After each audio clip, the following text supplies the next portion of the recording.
Hello everyone, कैसे हैं आप सब। हम मेटल नॉन मेटल का पार्ट 2 कंटिन्यू करते हैं, जिसमें हम आज रिएक्टिविटी सीरीज़ पढ़ेंगे। रिएक्टिविटी सीरीज़ होती क्या है।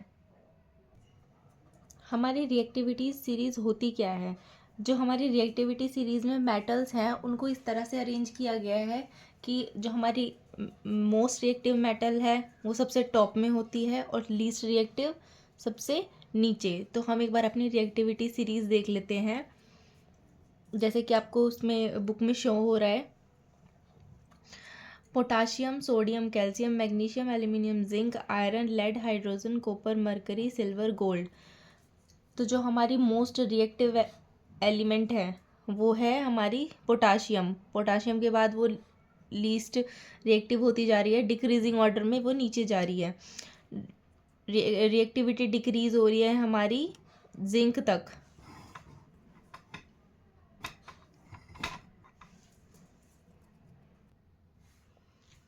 और लीस्ट रिएक्टिव एलिमेंट्स हैं वो हमारी सबसे बॉटम में पाई जाती हैं रिएक्टिविटी सीरीज़ के अंदर।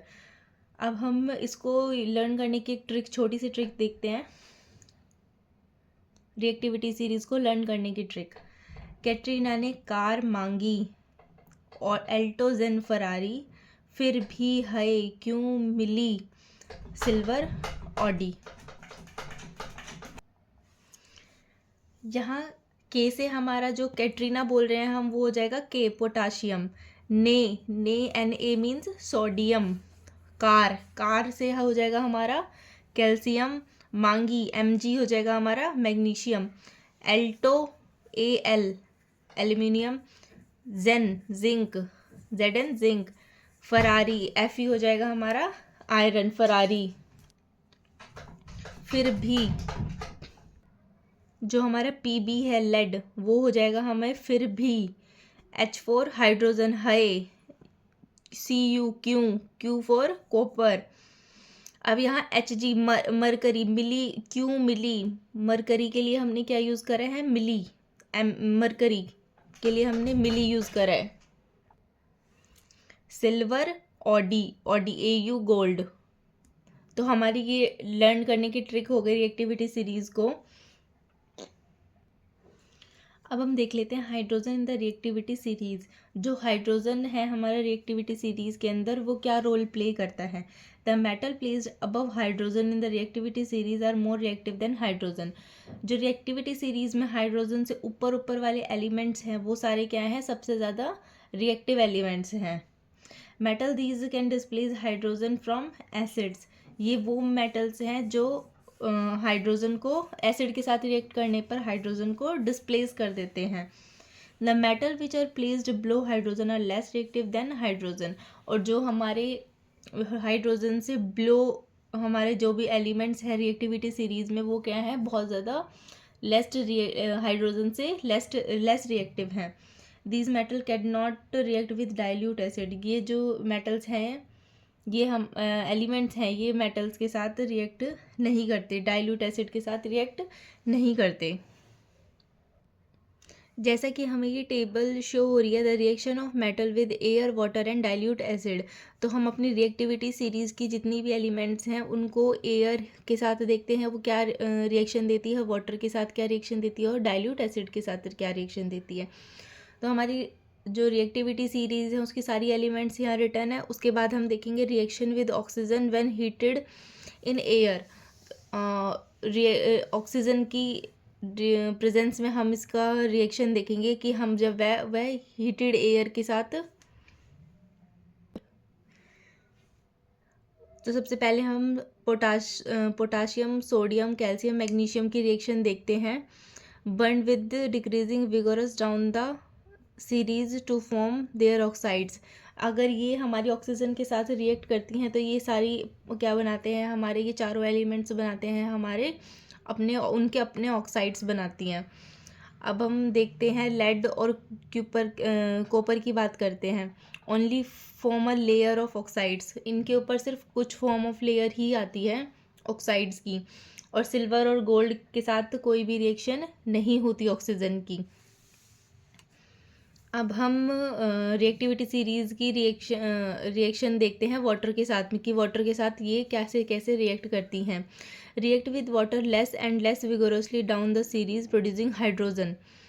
जैसे जैसे हम अपनी रिएक्टिविटी सीरीज़ में नीचे की तरफ जाते हैं तो ये हमें क्या करती है, रिएक्शन वाटर के साथ रिएक्शन के साथ हमें हाइड्रोजन देती हैं। उसके बाद एल्यूमिनियम, जिंक और आयरन की बात करें हम तो react with steam producing hydrogen, और ये स्टीम के साथ रिएक्ट करती हैं तो ये हमें हाइड्रोजन देती हैं। और जो हमारी लेड और कॉपर है ये रिएक्ट नहीं करती, वाटर के साथ रिएक्ट नहीं करती। ना ही हमारे सिल्वर और गोल्ड रिएक्ट करते हैं वाटर के साथ। अब हम देखते हैं reaction with dilute acid. Dilute acid के साथ हमारी जो रिएक्टिविटी सीरीज़ है वो कैसे रिएक्ट करती है। React with dilute HCl and dilute H2SO4 less and vigorously down the series producing hydrogen.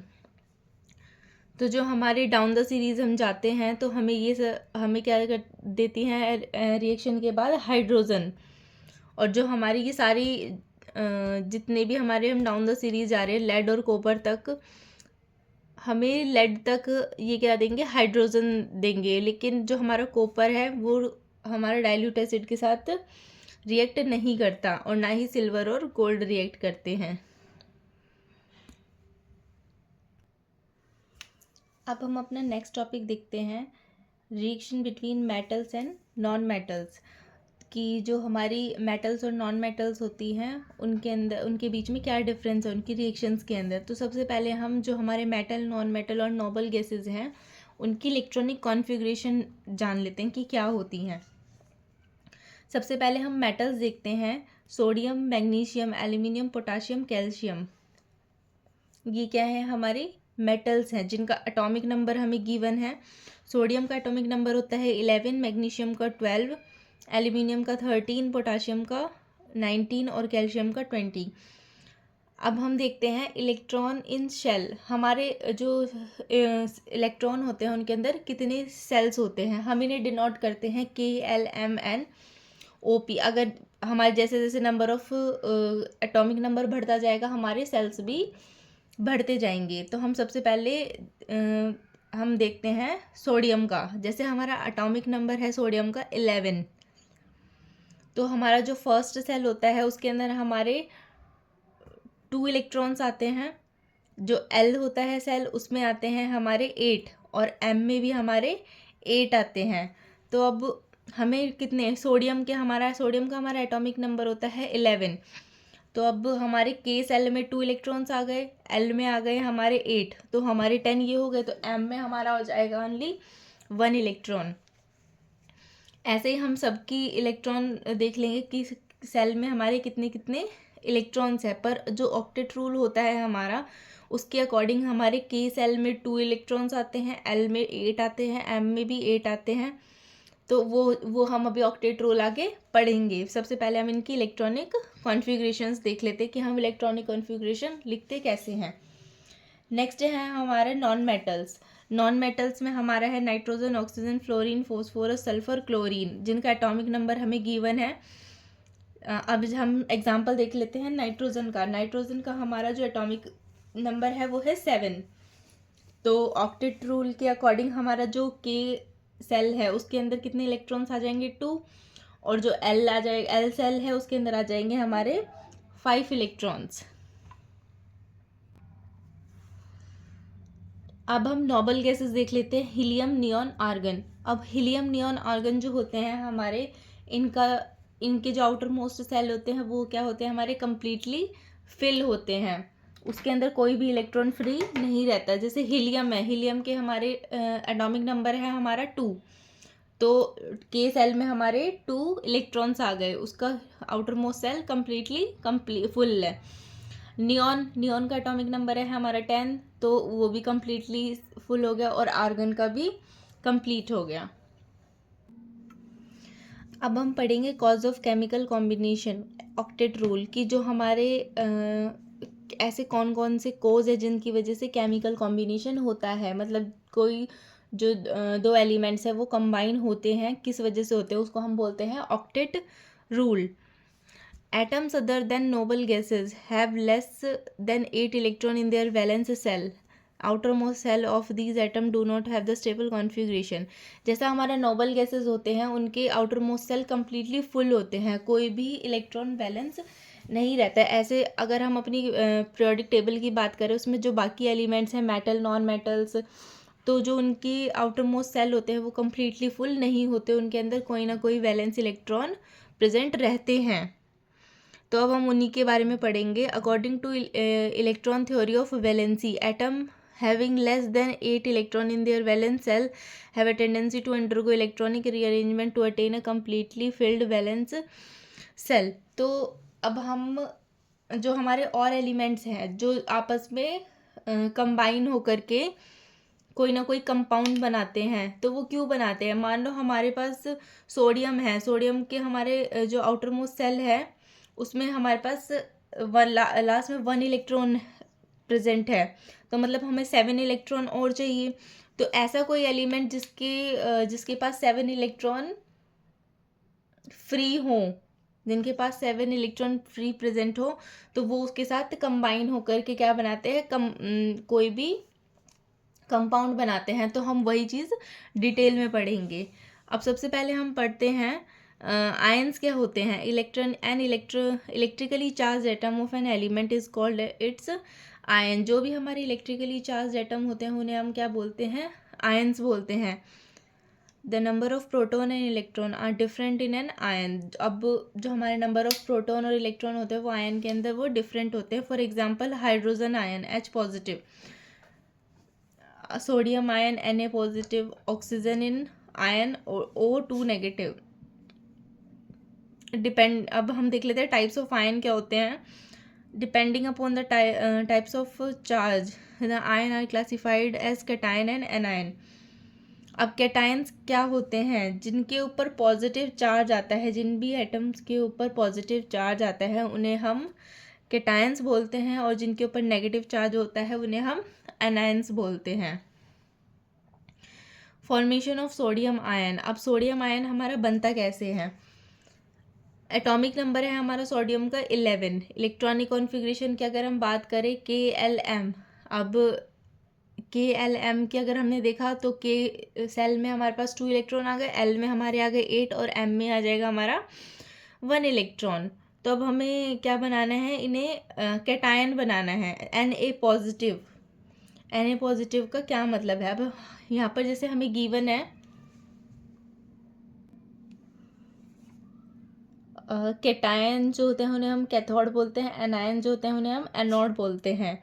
तो हमने सोडियम लिया Na पॉजिटिव, सोडियम एटम लिया हमने एक Na, तो उसके हमारा जो आउटर मोस्ट सेल जो है उसकी हमने कॉन्फ़िगरेशन इलेक्ट्रॉनिक कॉन्फ़िगरेशन लिख दी KLM करके 281. अब जो हमारे पास 1 इलेक्ट्रॉन है Na पॉजिटिव सोडियम आयन, तो इसके अंदर हमारे पास क्या आ रहा है? 2 पॉजिटिव आ रहा है. अगर हमें सोडियम आयन की फॉर्मेशन करनी है तो हमें क्या करना है? वहाँ से एक इलेक्ट्रॉन को निकाल देना है. तो Na जो हमारा सोडियम एटम है उसमें से अगर हम एक इलेक्ट्रॉन रिमूव कर देते हैं तो वो हमारा बन जाएगा सोडियम आयन. तो उसकी इलेक्ट्रॉनिक कॉन्फ़िगरेशन हो जाएगी हमारी KL, मतलब उसके आउटर मोस्ट सेल में 2 और 8 इलेक्ट्रॉन्स प्रेजेंट है. अब हम नेक्स्ट एग्जांपल देख लेते हैं. हमारे पास हमें मैग्नीशियम आयन दिया हुआ है जिसका एटॉमिक नंबर होता है हमारा 12, और आउटर मोस्ट सेल में उसके कितने इलेक्ट्रॉन्स हो जाएंगे? 2 इलेक्ट्रॉन्स. मतलब जितने number of outermost shell में इलेक्ट्रॉन्स हैं उतना ही हमारे उतने नंबर ऑफ वो आयंस जो है, आयंस का हमारा जो चार्ज है वो उसके ऊपर आ जाता है. अब हम एक बार इसे कंप्लीट डिटेल में पढ़ लेते हैं मैग्नीशियम के एग्जांपल से. अब हमारा जो मैग्नीशियम है उसका एटॉमिक नंबर है हमारा 12. इलेक्ट्रॉनिक कॉन्फ़िगरेशन हमें गिवन है KLM, जिसमें हमारे पास 2 आउटर मोस्ट सेल में 2 इलेक्ट्रॉन्स है, 8 इलेक्ट्रॉन्स है और 2 इलेक्ट्रॉन्स है. It has 2 electrons in its valence shell. जो आउटर मोस्ट सेल है हमारा, मतलब M जो सेल है उसमें हमारे टोटल कंप्लीट 8 इलेक्ट्रॉन्स होने चाहिए अगर हम उसे फुल करें, लेकिन उसके अंदर प्रेजेंट कितने हैं? हमारे 2 इलेक्ट्रॉन्स हैं. 2 इलेक्ट्रॉन वैलेंस सेल है. Magnesium atom donates its outermost electron to form magnesium ion. अब जो आउटर मोस्ट सेल है वो अपने क्या करेगा? आयंस को डोनेट कर देगा और क्या बनाएगा हमारा मैग्नीशियम आयन। अब मैग्नीशियम एटम ने हम अपने 2 इलेक्ट्रॉन को डोनेट कर दिया, तो हमारे जो 2 इलेक्ट्रॉन्स हैं वहाँ से रिमूव हो गए और मैग्नीशियम आयन बन गए। तो हमारे पास क्या आ गया, Mg2 पॉजिटिव। अब हम देखते हैं KLM हमने जो सेल लिए थे, टोटल नंबर ऑफ प्रोटॉन्स कितने थे, 12। इलेक्ट्रॉन्स कितने थे, इलेक्ट्रॉन्स और प्रोटॉन हमारे होते हैं सेम, लेकिन जब आयन की अगर हम बात करें तो इलेक्ट्रॉन तो हमारे कम हो जाते हैं, लेकिन इलेक्ट्रॉन तो हमारे कम हो गए क्योंकि हमने डोनेट कर दिए, लेकिन जो प्रोटॉन है वो सेम रहते हैं। अब हम देख लेते हैं एनायंस क्या होते हैं। Negatively charged ions are known as anions. Negative charge are attract to anode. अब जो नेगेटिव चार्ज है वो पॉजिटिव चार्ज को अट्रैक्ट करेंगे। तो अब हम एग्जाम्पल देख लेते हैं। जिनके भी ऊपर नेगेटिव चार्ज आता है, जिन भी एलिमेंट्स के ऊपर नेगेटिव चार्ज आएगा उनको हम क्या बोलते हैं, एनायंस। मतलब हमारे आउटर मोस्ट सेल में मान लो 7 इलेक्ट्रॉन्स हैं आउटर मोस्ट सेल के अंदर, या फिर 6 इलेक्ट्रॉन्स है, तो वो हमारे एनायंस कहलाते हैं, जो कम मतलब less number of electron, positive electron को अपनी तरफ अट्रैक्ट कर सके। तो क्लोरीन का एग्जाम्पल देख लेते हैं, जिसका हमारा एटॉमिक नंबर है 17। इलेक्ट्रॉनिक कॉन्फ़िगरेशन हमें गिवन है, आउटर मोस्ट सेल में 7 इलेक्ट्रॉन्स है, मतलब 1 इलेक्ट्रॉन हमें चाहिए, एक कोई पॉजिटिव इलेक्ट्रॉन मिल जाए तो हमारा जो ऑक्टेट है वो कंप्लीट हो जाए। लेकिन हमें करना क्या है, हमें इसे आयन में कन्वर्ट करना है, क्लोरीन आयन में। तो अब हमारी क्लोरीन की इलेक्ट्रॉनिक कॉन्फ़िगरेशन हो गई 17। इसको हमने जो इलेक्ट्रॉनिक कॉन्फ़िगरेशन फॉर्म में लिख लिया। अब हम देखते हैं, अगर हमने इसको 1 इलेक्ट्रॉन इसके अंदर ऐड कर दिया तो हमारे पास क्या आ जाएगा, कंप्लीट हो जाएगा हमारा ऑक्टेट। तो हम इसे लिख देंगे Cl नेगेटिव। अब हमारे पास देख लेते हैं, हमने 1 इलेक्ट्रॉन ऐड किया तो हमारा outermost shell completely fill हो गया। तो ये हो जाते हैं हमारे एनायंस। हमने कैटायन और एनायन पढ़े। अगर हमारे पास आउटर मोस्ट सेल में कम इलेक्ट्रॉन्स हैं तो वो अपने इलेक्ट्रॉन्स को डोनेट कर देता है, और अगर हमारे आउटर मोस्ट सेल में ज़्यादा इलेक्ट्रॉन हैं उन्हें हम बोलेंगे एनायंस। अगर वो पॉजिटिव चार्ज को अट्रैक्ट कर लेते हैं, पॉजिटिव चार्ज को मतलब आउटर मोस्ट सेल में अपने पास कोई इलेक्ट्रॉन्स ले लेते हैं, तो वो हो जाते हैं हमारे एनायंस। अब हम अपना नेक्स्ट टॉपिक देखते हैं, फॉर्मेशन ऑफ कंपाउंड, कि जो कंपाउंड्स हैं उनकी फॉर्मेशन कैसे होती है। अब हम बात करते हैं, हमने सोडियम क्लोराइड लिया। अब हमारा जो सोडियम है, अभी हमने पढ़ा था, जो सोडियम है उसका एटॉमिक नंबर होता है हमारा 11। मतलब आउटर मोस्ट सेल में हमारे कितने इलेक्ट्रॉन्स कम हैं, 1। तो हमने उसको एनायन की वो आयनिक फॉर्म में लिख लिया। आयनिक फॉर्म में लिखने के बाद जो हमारा कैटायन है Na पॉजिटिव आ गया। अब हम देखते हैं क्लोरीन का जो हमारा एटॉमिक नंबर है वो है 17। उसको भी हमने इलेक्ट्रॉनिक कॉन्फ़िगरेशन में लिख लिया और उसको भी आयनिक फॉर्म में लिख लिया। अब हम ये देखते हैं, जो हमारा सोडियम है, सोडियम का जो हमारा एटॉमिक नंबर था 11। सोडियम का जो हमारा एटॉमिक नंबर 11 था, उसके आउटर मोस्ट सेल में 1 इलेक्ट्रॉन था, और क्लोरीन के आउटर मोस्ट सेल में कितने इलेक्ट्रॉन थे, 7। तो अगर सोडियम अपना इलेक्ट्रॉन क्लोरीन को डोनेट कर दे, मतलब उसे डोनेट करके आपस में बॉन्ड बना ले, तो ये बॉन्ड क्या हमारा कहलाएगा, ionic bond. Sodium ion and chlorine ion are strongly attracted to each other. वैसे भी हमारे जो पॉजिटिव और नेगेटिव चार्ज होते हैं वो इलेक्ट्रोस्टैटिक फोर्स ऑफ अट्रैक्शन की वजह से स्ट्रॉन्ग अट्रैक्शन बनाते हैं। This attraction stick the ion together and is called ionic bond. अब जो हमारा सोडियम का और क्लोरीन का आउटर मोस्ट सेल की इलेक्ट्रॉन है वो क्या बनाएंगे, आयनिक बॉन्ड बनाएंगे, और आयनिक बॉन्ड बनाने की वजह से ये हमारा एक कंपाउंड फॉर्मेशन कर लेंगे, जो कि हमारा कहलाएगा NaCl, सोडियम क्लोराइड।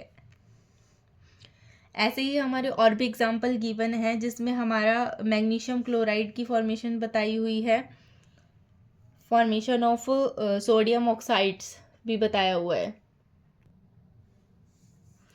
अब हम अपना नेक्स्ट टॉपिक देखते हैं, अकरेंस ऑफ मेटल्स। जो हमारे मेटल है वो हमें कौन कौन सी स्टेट्स में मिलते हैं, इन फ्री स्टेट और इन कंबाइंड स्टेट। अगर हम मेटल्स की बात करें जो हमें नेचर से मिलता है, वो हमें फ्री स्टेट और कंबाइंड स्टेट 2 स्टेट में मिलते हैं। सबसे पहले हम देख लेते हैं फ्री स्टेट क्या होती है। When a metal occur in its element from form और uncombined form then it's said to be free state और native state. The metal as the bottom of the activity series are less reactive. जो free state में होते हैं हमारे, वो हमें बहुत लेस रिएक्टिव एलिमेंट्स होंगे जो हमारी रिएक्टिविटी सीरीज में सबसे नीचे आते हैं। जैसे हमारे कॉपर हो गया, सिल्वर हो गया, गोल्ड हो गया, ये हमारे होते हैं फ्री स्टेट्स में। अब हम देखते हैं कंबाइंड स्टेट। कंबाइंड स्टेट क्या होती है? When a metal is found in the form of its compound in nature and it is said to occur in combined state, the metal at the top of the activity series। जो हमारी reactivity series के अंदर हमारे top में पाते हैं और बहुत ज़्यादा मोस्ट रिएक्टिव एलिमेंट्स होते हैं, वो हमारे क्या कहलाते हैं? वो हमारे होते हैं कंबाइंड स्टेट में मेटल्स, जैसे सोडियम, पोटाशियम, कैल्शियम, मैग्नीशियम, तो ये हमारे कंबाइंड स्टेट में होते हैं।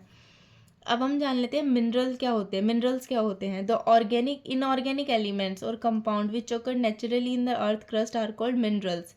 जो हमें अपनी अर्थ क्रस्ट में नेचुरली मिलते हैं उन्हें हम क्या बोलते हैं? Minerals. Example copper pyrite, cuprite, ये हमारे मिनरल्स होते हैं जो हमारे अर्थ क्रस्ट में, मतलब अर्थ क्रस्ट के अंदर हमें ये नेचुरली मिलते हैं। अब नेक्स्ट है हमारा ओर्स क्या होते हैं? At some place the minerals contain a very high percentage of particular metal and the metal can be profitably extracted from it. कई बार जो हमारे मिनरल्स होते हैं हमारे अर्थ क्रस्ट के अंदर, वो इतनी ज़्यादा हाई परसेंटेज में मिलते हैं, इतनी ज़्यादा हाई परसेंटेज में हमारे जो मिनरल्स होते हैं उनके अंदर से हम अपने मेटल्स को निकालते हैं, वो हमारे कहलाते हैं ores. The minerals which form a metal can be extracted profitably and conveniently are called ores. For example bauxite, aluminium oxide plus में 2H2O, clay, the mineral of aluminium, but extraction of aluminium is cheaper and easier from bauxite. जो हमारा aluminium है वो बहुत cheapest element है जो कि हमें ईजिली मिल जाता है बॉक्साइट से। तो bauxite is the ore of aluminium. अब हमें ये टेबल दी गई है जिसमें कुछ इंपॉर्टेंट ओर्स दिए गए हैं हमारे, जो मिनरल्स से हमें मिलते हैं, मेटल्स से मिलते हैं। अब नेक्स्ट है हमारा गैंगू और मैट्रिक्स क्या होता है? The unwanted impurities of sands and rocky materials present in the ore is called gangue. अगर जो हमारे ऑर्स के अंदर कोई भी इम्प्योरिटीज प्रेजेंट होती है उसको हम क्या बोलते हैं? गैंगू या matrix. We get concentrated ore by removing the gangue present in it. हम किसी भी और को कैसे कंसनट्रेटेड बना सकते हैं? उसके अंदर अगर हमें कोई भी गैंगू, मतलब कोई भी इम्प्योरिटीज़ मिल रही है, उसको हटा करके। What is flux? फ्लक्स क्या होता है? Flux is that substance which is added to the ore during reduction for removing the non fusible impurities like sand etcetera present in it's.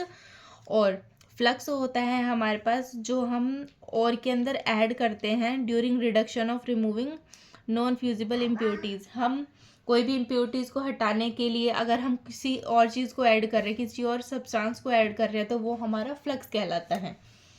अब हम देखते हैं स्लैग क्या होता है। A readily fusible substance formed by the reaction of impurities present in its ore and the flux is called slag। कोई भी readily fusible substance. तो ये हमारे इस चैप्टर के कुछ इंपॉर्टेंट टॉपिक्स थे जिन्हें मैंने थोड़ा सा गो थ्रू करवाया है। थर्ड चैप्टर होता है यहाँ पे ख़त्म, और अगर किसी को कोई डाउट है तो वो मुझे कमेंट सेक्शन में पूछ सकते हैं। Thank you.